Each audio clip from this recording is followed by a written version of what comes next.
नारायण नारायण नारायण नारायण यावर रामचंद्र और मुक्त वंशी। एक भाई ने ये बात पूछी कि हम लोग जिस समय में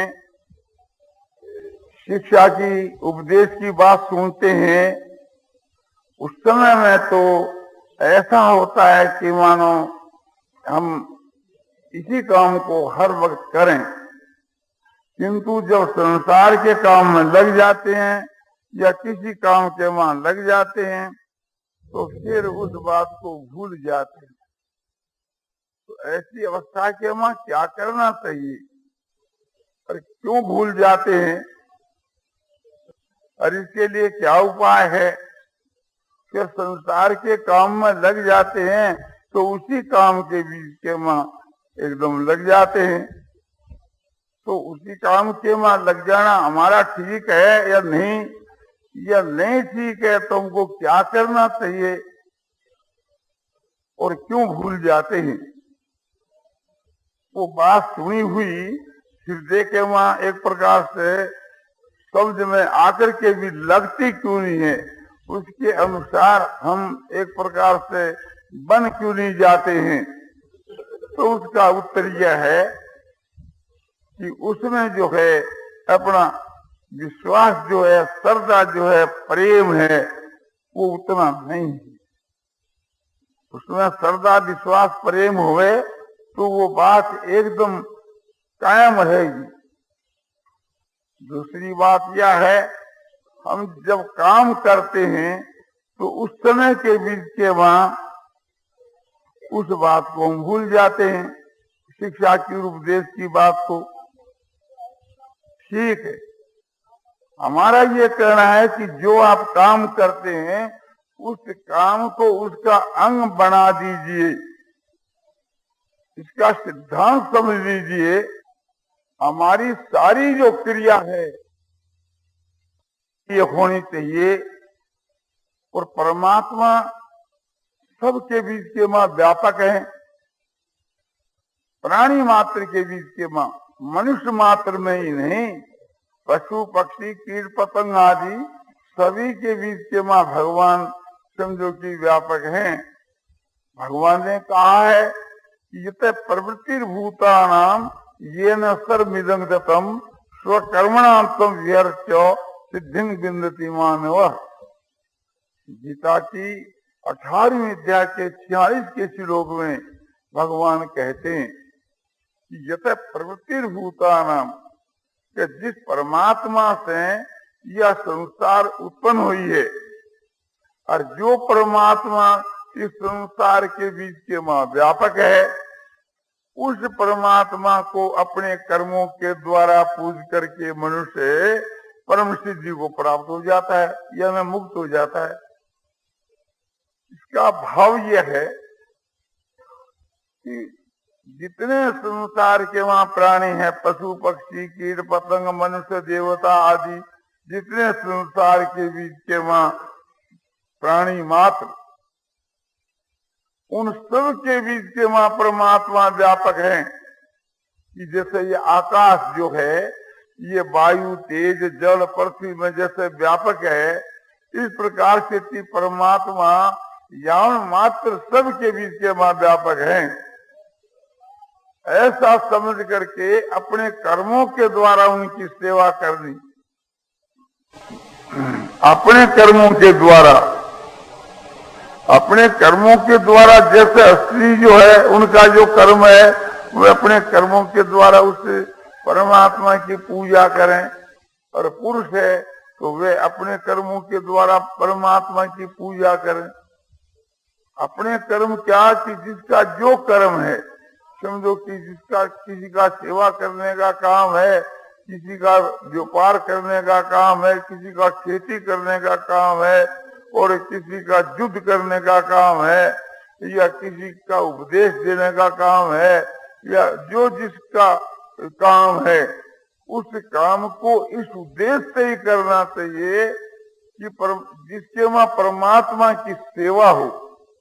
परमात्मा की सेवा से तात्पर्य यह है कि सबके हित का काम करना चाहिए। हमारी जो क्रिया है उससे प्राणी मात्र का हित होना चाहिए। वही वास्तव के वहां असली काम है और वही असली भगवान की भक्ति है। ते प्राप्नुवन्ति मामेव सर्वभूत हिते रतः। भगवान ने गीता की 12वीं अध्याय के चौथे श्लोक के उत्तरार्ध में ये बात कही कि वे मुझको ही प्राप्त होते हैं जो संपूर्ण भूत प्राणियों के हित में जो सुरत है। तुलसीदास जी भी कहते हैं कि परहित बस जा के मन माही।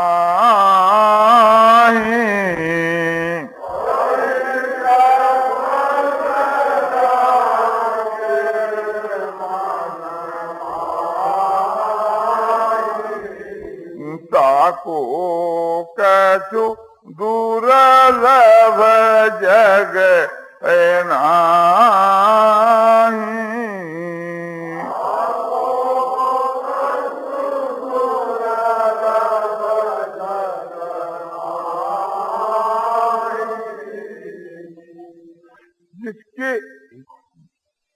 जिसके मन के बीच के वहां दूसरे का हित वास करता है, जिसके हृदय में हर वक्त दूसरे के हित करने की इच्छा रहती है, उसके लिए संसार के बीच के वहां कोई वस्तु भी है तो दुर्लभ नहीं।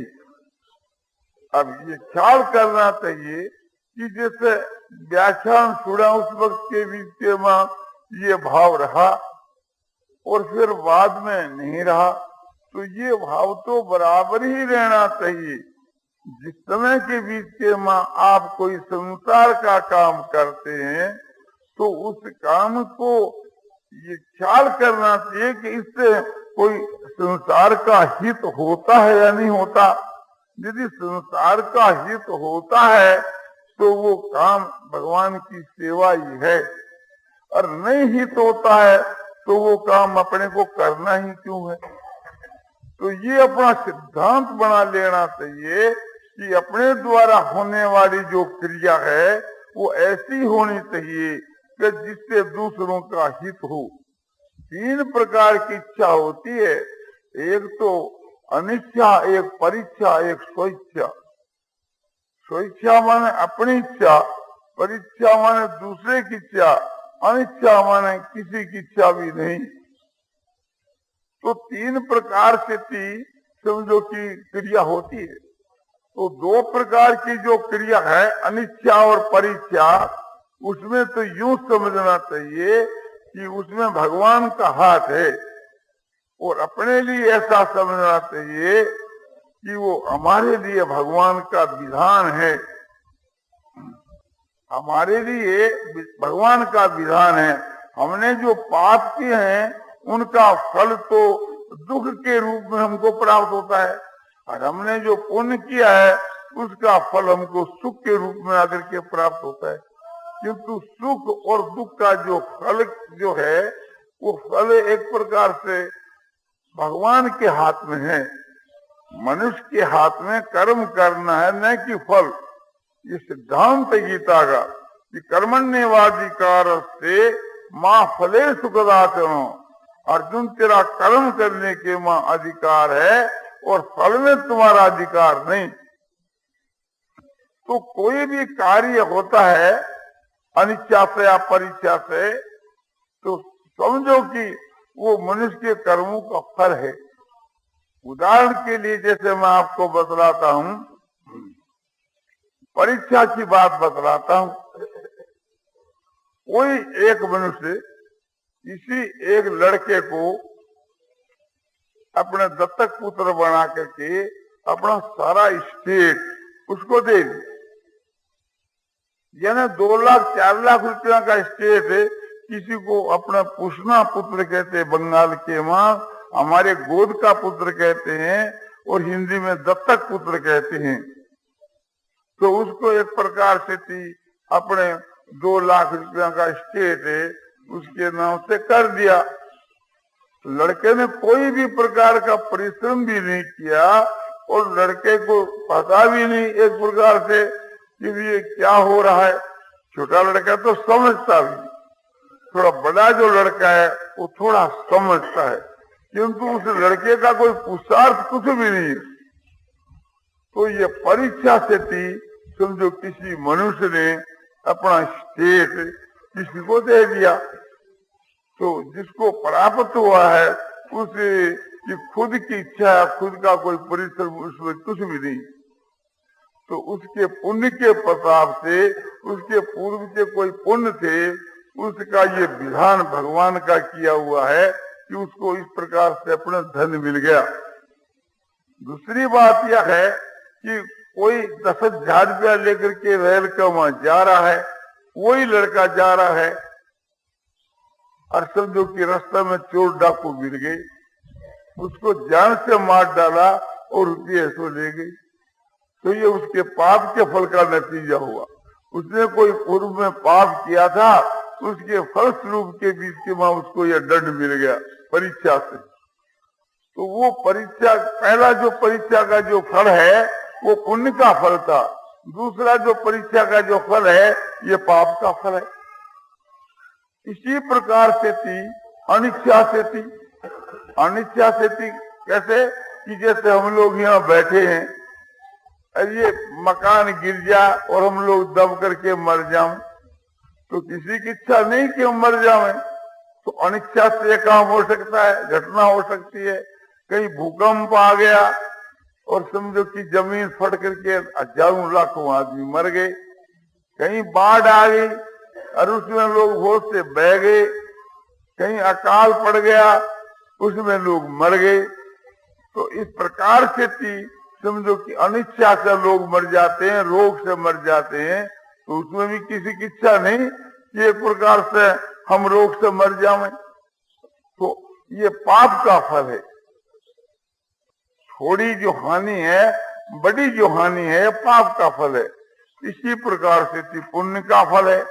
पुण्य का फल यह है कि समझो कि उसको कोई प्रकार का लाभ हो गया,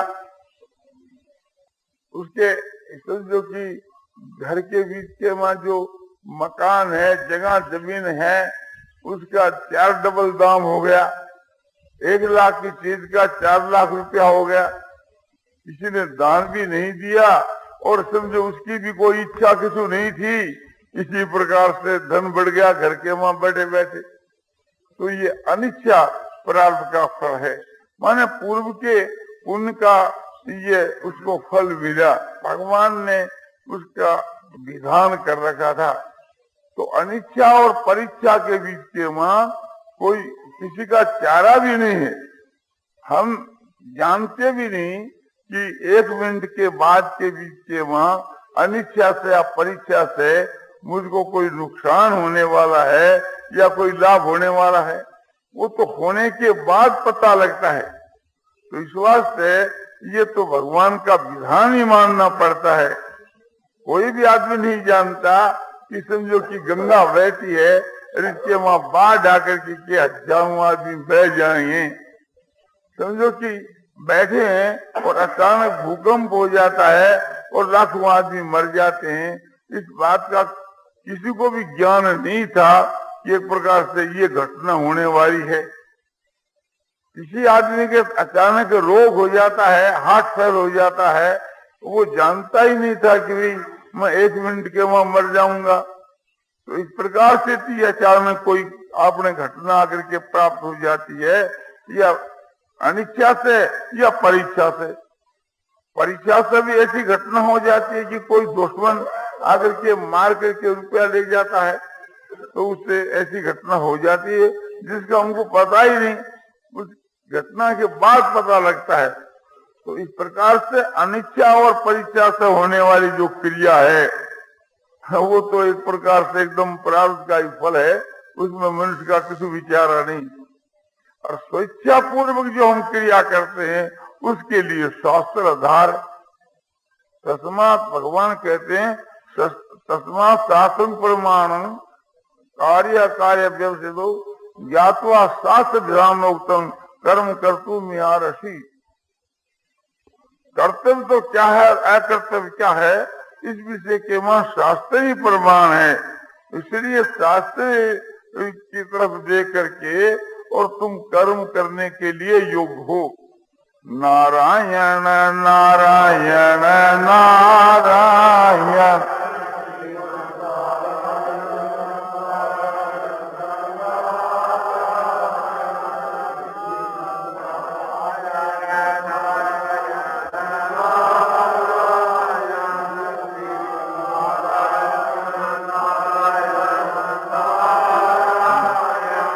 सियावर रामचंद्र की जय, मोर मुकुट वंशी वाले की जय।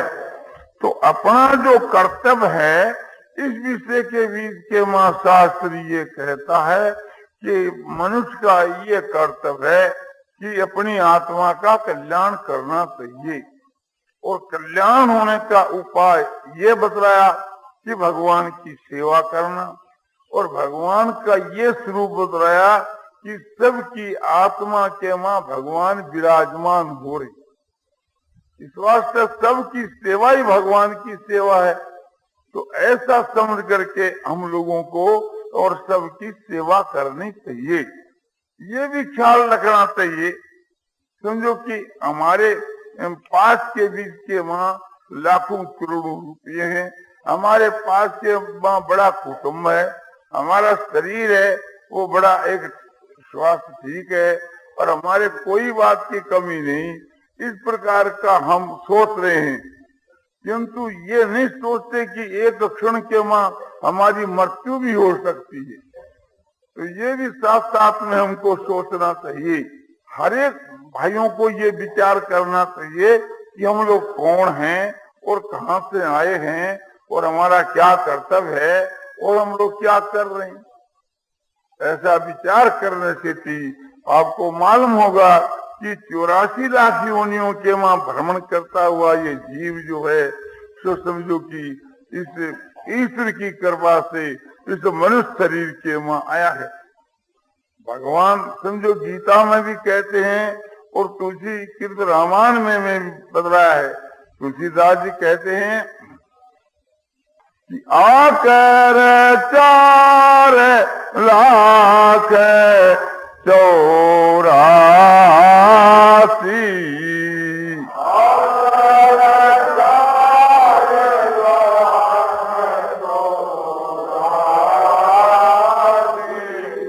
योनि भ्रमत यह जीव अविनाशी।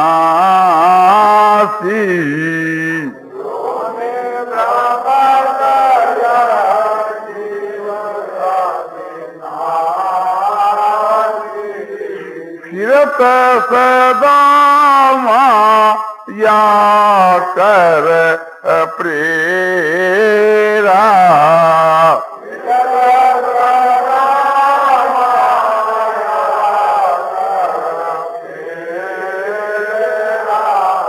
काल कर्म स्वभाव गुण घेरा।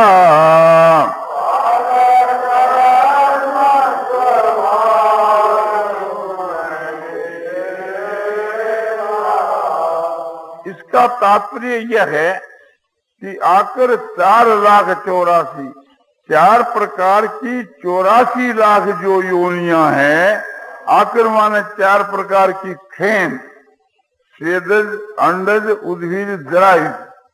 इस प्रकार से 4 प्रकार की प्रजा है।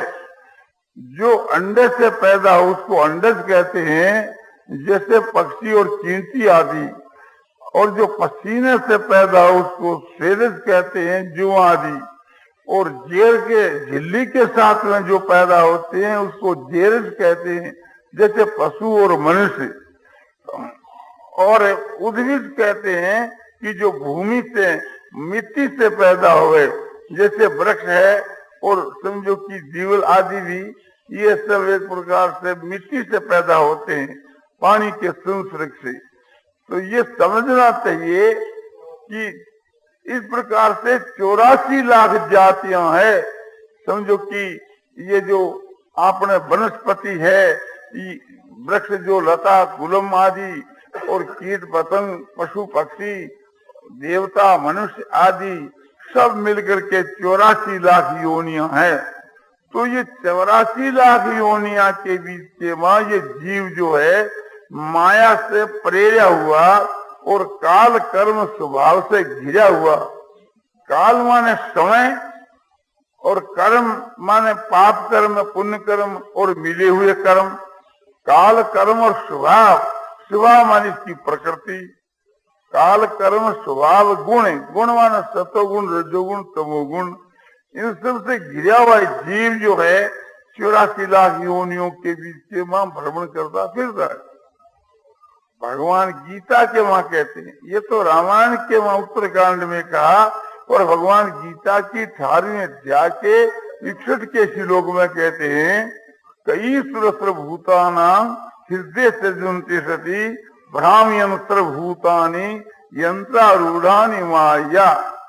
ईश्वर जो है सारे भूत प्राणियों के हृदय के मां स्थित जो ईश्वर है, यंत्रारूढ़ानि भूतानि, शरीर रूपी यंत्र के मां आरूढ़ जो भूत प्राणी है, ये समझो कि माया के द्वारा कर्मों के अनुसार संसार के मां 84 लाख योनियों के मां ऐसो भरमाते हैं। कौन के ईश्वर, ईश्वर भूतानां हृदय से जनती। हे अर्जुन, ईश्वर जो तो सबके हृदय का मां स्थित है, और भ्राम्यन सर्वभूतानि, और सारे भूतों को भरमाता कर्मों के अनुसार, या यूं का जो काल कर्म स्वभाव और गुण के अनुसार, उसी का विस्तार। ईश्वर जो तो सबको भरमाता है उसके कर्मों के अनुसार स्वभाव के अनुसार। तो ये ख्याल करना चाहिए कि फिर ये मनुष्य का शरीर कैसे मिलता है। तो बतलाया जाता है, तुलसीदास जी कहते हैं, कबहू कै करी करुणा नर देगी,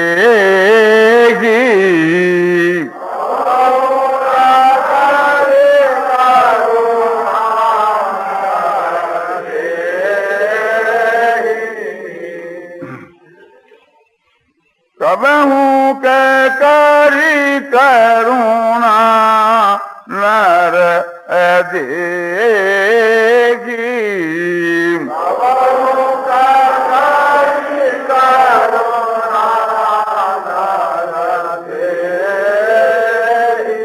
और देत ईस बिनु हेत सनेगी,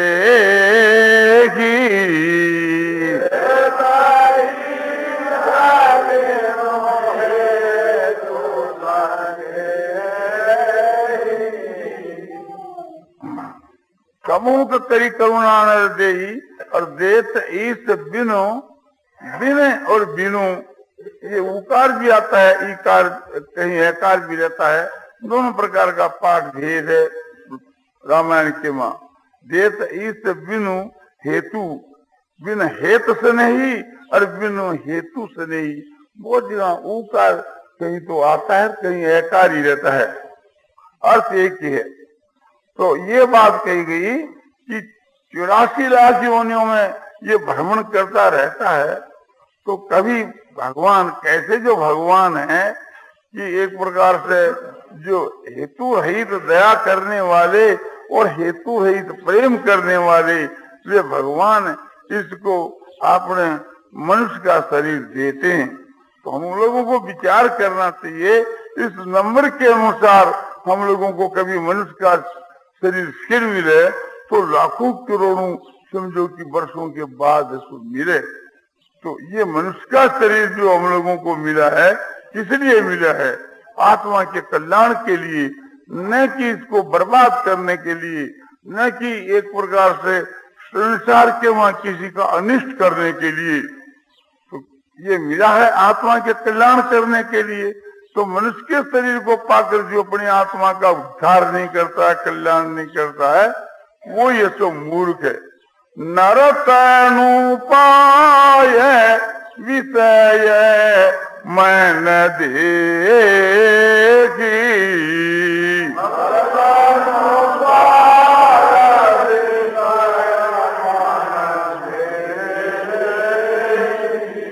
पलटी सुधाते 60-20 रेखी।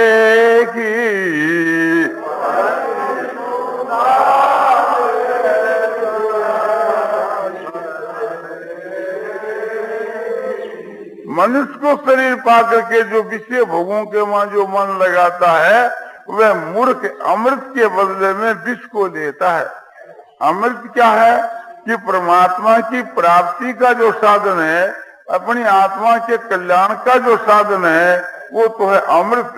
और संसार के जो विषय भोग जो है एक प्रकार से ये उसके लिए विष, क्योंकि विषयों के बीच के वहां जो मनुष्य रम जाता है उसका पतन हो जाता है। इसलिए हर एक भाइयों को इस तरफ में ख्याल करना चाहिए। तो बात ये थी कि हम कौन हैं और कहां से आए हैं और हमारा क्या कर्तव्य है और क्या कर रहे हैं। इसका ये उत्तर हुआ कि हम सब जीव हैं, प्राणी हैं, और समझो कि 84 लाख योनियों में भ्रमण करते करते और यहाँ ईश्वर की कृपा से मनुष्य के शरीर में आए हैं।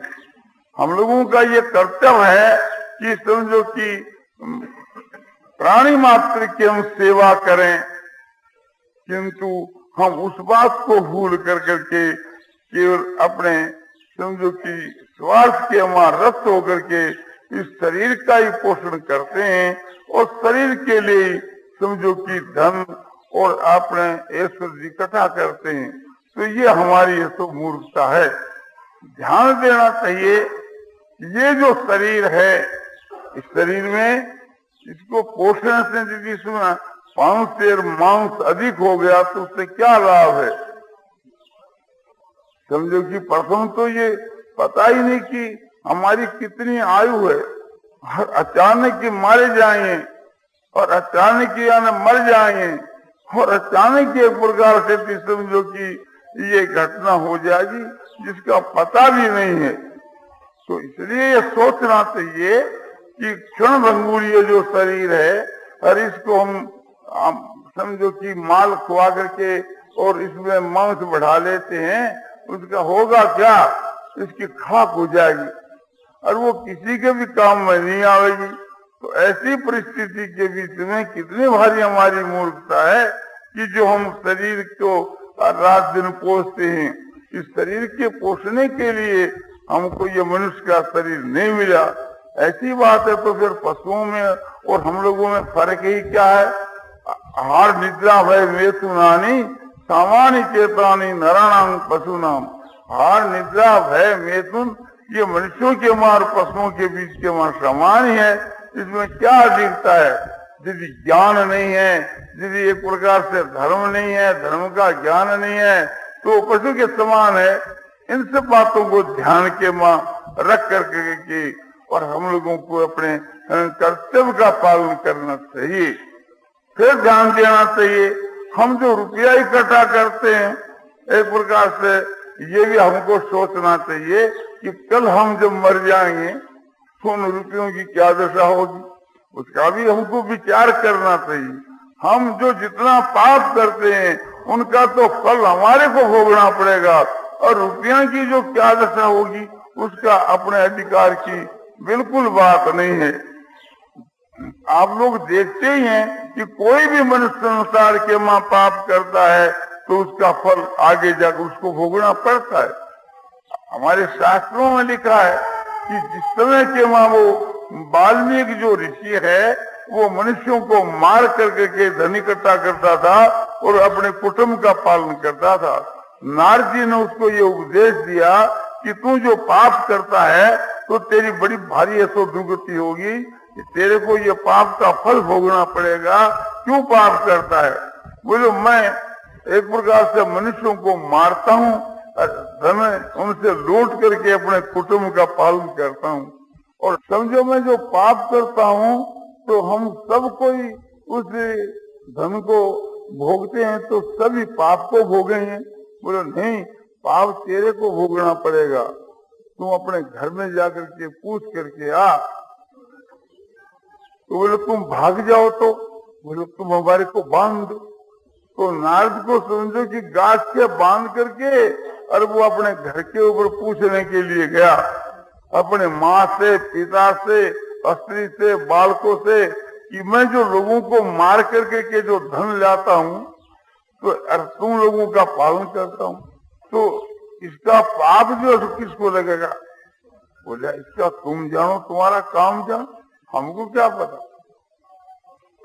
तब उसकी आंखें खुली और आकर के नारद के चरणों में गिर गया कि महाराज अब मेरा कैसे उद्धार हो बतलाइए। तो नारद जी ने उसको उपदेश दिया कि तुम राम नाम का जप करो। तो राम नाम का जप नहीं कर सके, बतलाया जाता है कि वह उल्टा नाम का जप किया, मरा मरा किया, और आखिर के बीच में वे वाल्मीकि ऋषि हुए।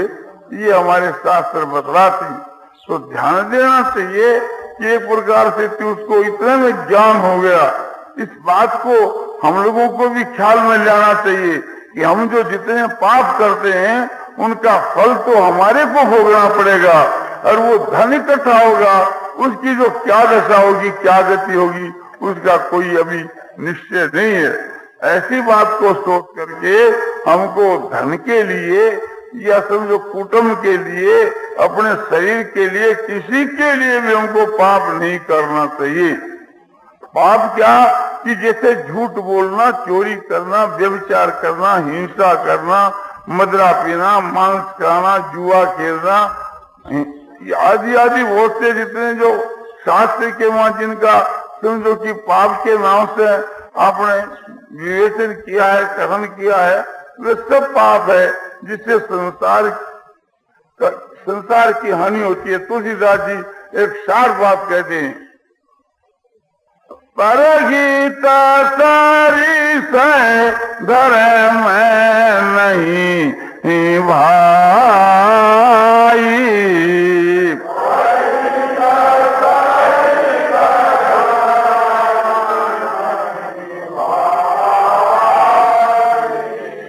पर पीड़ा सम नहीं अधमाई।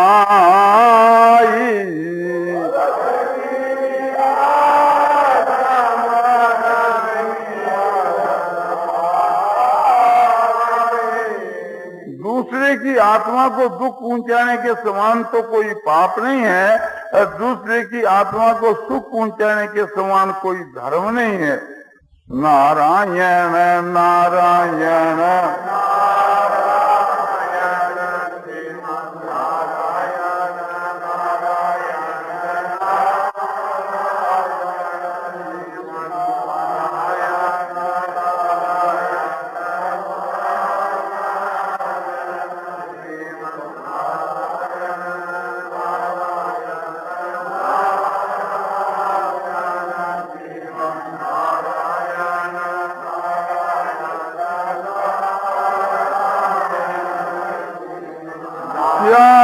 रामचंद्र की जय, मोर मुक्त बंसी वाले की जय।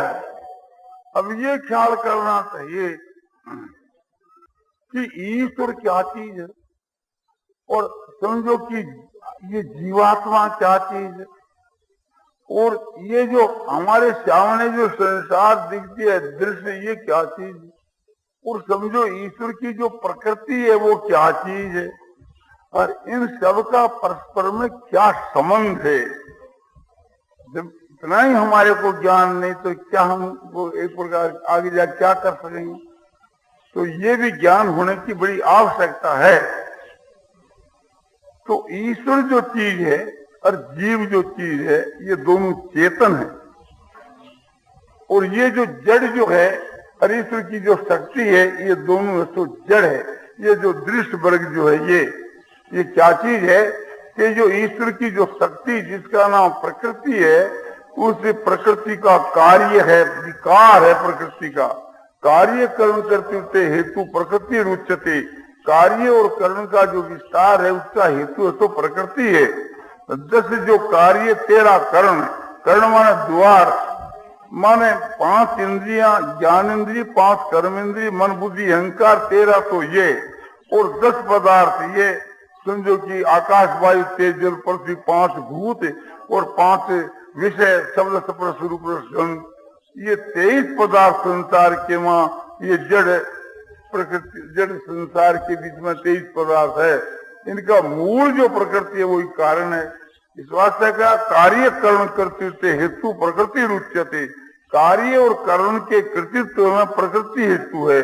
प्रकृति माने ईश्वर की शक्ति। तो ईश्वर की शक्ति क्या? ईश्वर की शक्ति, शक्ति जो चीज है वो एक प्रकार से समझो कि ईश्वर के साथ में ये संबंध है, ईश्वर शक्तिमान है, वो उसकी शक्ति है। और जीव के साथ में ईश्वर का क्या संबंध है? जीव के साथ में ईश्वर का ये संबंध है कि जीवात्मा ईश्वर का अंश है।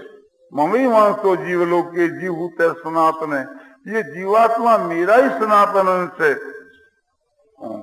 भगवान गीता की 15वें अध्याय के 7वें श्लोक में कहते हैं, तुलसीदास जी भी रामायण में कहते हैं कि ईश्वर अंश जीव विनाशी, चेतन अमल सहज सुख राशि।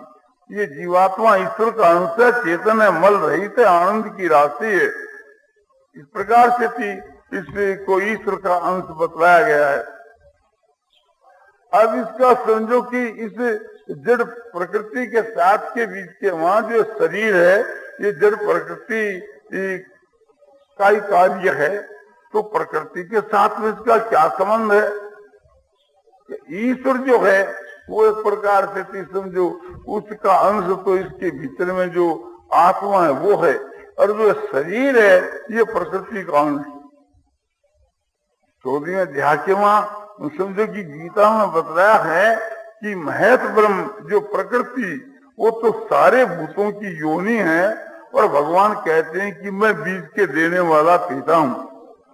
तो भगवान तो पिता के समान है, और यह प्रकृति जो है तो माता के समान है। माता से कमला देवी, पिता देवो जनार्दन, बांधवा विष्णु भक्ता से स्वदेशो भुवन प्रेम। कमला देवी जो है भगवती, जो प्रकृति वो तो हमारी माता है, और जनार्दन जो भगवान विष्णु जो है वे हमारे पिता हैं, और तीनों लोग जो है वो हमारा स्वदेश है, और सब जो है समझो कि भगवान के भक्त हैं, और सब हमारे भाई हैं। इस प्रकार से ये बतलाया जाता है। तो ये इससे ये बात सिद्ध हुई कि प्रकृति का कार्य ये तो जड़ है, और परमात्मा और जीवात्मा ये चेतन है। बोलो जड़ और चेतन की क्या व्याख्या है? कि जो जानने में आवे वो तो जड़, और जानने वाला चेतन। जैसे ये अंगोछा है तो ये जानने में आता है,